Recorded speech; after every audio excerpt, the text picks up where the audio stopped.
Hello and welcome back to my show. I hope you're all well. Let's get to some serious news. This will affect us people. This Chauvin trial has nothing to do with Chauvin or George Floyd. These are both victims or pawns in the scheme. It has nothing to do with achieving justice and listening to both sides or getting a fair trial. All the deck is stacked against Chauvin. These are the grounds. They're setting the stage up for what's about to happen to people like you and I. Trump, for as bad as you might think he's racist, fine, no problem. He's a racist. He's the worstest racist I've ever seen. But for as racist as he is, he said one thing.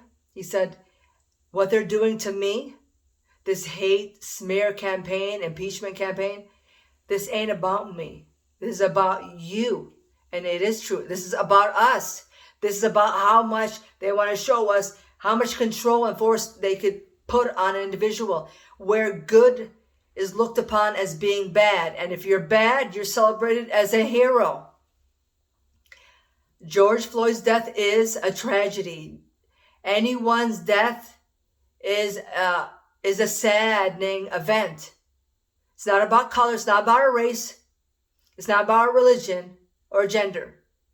A human life is a human life. It is always precious, and that's it. That's all I want to say about that. Okay, so let's go to what the prosecutors. Let's play Sherlock Holmes, shall we? Okay, the prosecutor was asking the lieutenant, Minneapolis lieutenant. He told him, "Has there been occasions, or could there be occasions where you try to handcuff someone and they are resistant?" And the lieutenant said, "Absolutely, yeah. But the chances of the officer getting hurt, they go down." I don't understand that answer, but okay, I'll go with it. So the next thing the prosecutor did was he asked him a question to the lieutenant to guide him to the answer that he wants him to get to. So he asked him, knowing the training as an officer, if you were to handcuff someone, from that point on, what's your responsibility on that person that you're gonna arrest? And he told him, the responsibility is on me. I have to make sure he's safe, he's protected. I gotta coddle him too. Okay, that's a pun. So put your step outside this step outside of that situation and look at it from both lenses. Okay. Now, okay, he wants to be protected. He should be protected, and he shouldn't die. Okay, even being for the illegality or the illegal acts that he's done, or taking fentanyl, or putting a $20 bill. He shouldn't die for that. Okay, we agree on that.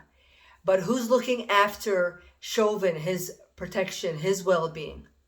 You know what I mean? If Chauvin, he's white, and he's going into a black neighborhood that's full of drugs, gangs, violence, you name it. Who's looking after him if he doesn't look after himself? He's a little guy. He probably weighs 175, 150, and he's 5'9". And Mr. Floyd is 6'4", and he's a big guy. He got some meat on his bones. Not to mention he's high like a kite. And okay, he's high, all right? He was really high. And I'm not the one who's saying that. I'm just giving you the facts from what I heard in the testimony from that Cub Foods clerk. So he's high. And apparently, Chauvin was trying to restrain him, and he was becoming resistant. And like I said before, he's a big guy. And he did that neck and knee restraint. Or knee to neck restraint, okay? So I'm going to put in the description the description section, a video of two officers in the Republic of Czechoslovakia. They're both officers. One is 150 pounds, and the other one is about 250, 275. And they did that knee, neck restraint. And first thing they said was, this is a technique that's used abroad. It's not a new thing. Israel even uses it, okay? So what does that tell you? It's the norm. All right? It's not outside of protocol. So then the 275-pound officer, he went and he did the knee neck restraint on the 150-pound officer. And when he did that, he did it gradually, adding his weight to make sure. And first he asked the officer, "Do you breathe?" He says, "Yeah, I can breathe, but I feel uncomfortable." Then the 275-pound officer put all of his weight on the 150-pound officer, and he just said, "I feel uncomfortable, but I could breathe." He survived, okay? Then they did it vice versa with the same results.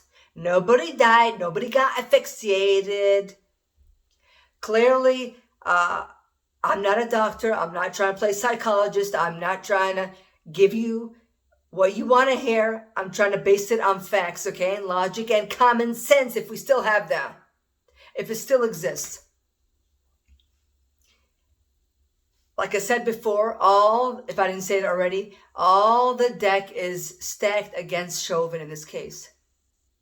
This is clearly a biased trial of feelings, not facts. So he ain't getting a fair trial here. But I will say one thing: 40-year veteran officer chief. He came on during one of the newscasts, and he said, "In my 40 years that I've been an officer in and out," he was also a chief. He said, "I've never seen a chief go on the witness stand against one of his own officers, whether it's a he or she." So he was baffled, mind-boggled. The oddity is not one officer on his team, as in his training team, other cadets, none of them vouched for him or spoke up about his well-being. And you know what? I could understand why. They fear for their lives. They're thinking, if I don't say what they want me to say, they're coming after my family. I get that. But if so many of us do that, that's just not going to be good for Americans in the justice system. If everybody continues to do the same thing, it's not working. These people are afraid for their families. That ain't going to save them, okay?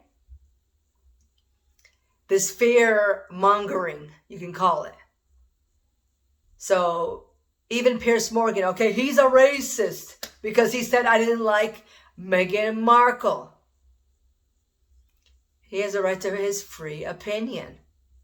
He didn't say I don't like her because she's black. He says I don't like her because I don't believe her. If she told me the forecast, I wouldn't believe it. So going back, getting off on that tangent, he did say one thing. I listened to him yesterday. He said, Piers Morgan, we need to stand up and stop this apology crap. Okay? Floyd, if what's his name? Chauvin gets put in prison, it'll be not one life is taken, but two. Two wrongs don't make a right. All right?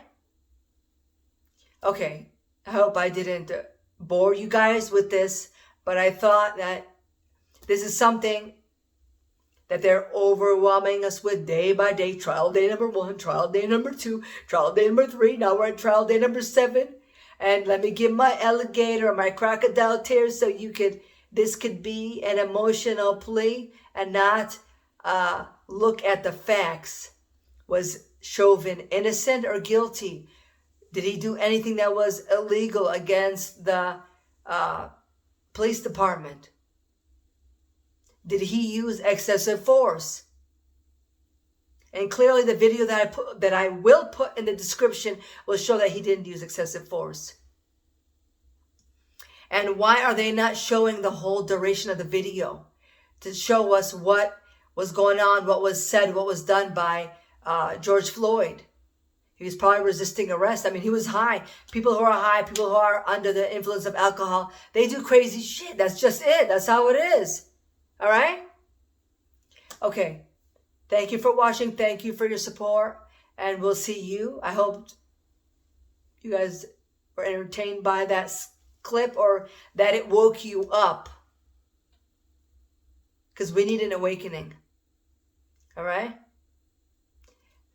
We'll see you in my next video. Be safe, be protected, and subscribe, like, and bring other people on board. Thank you. Until next time. Bye.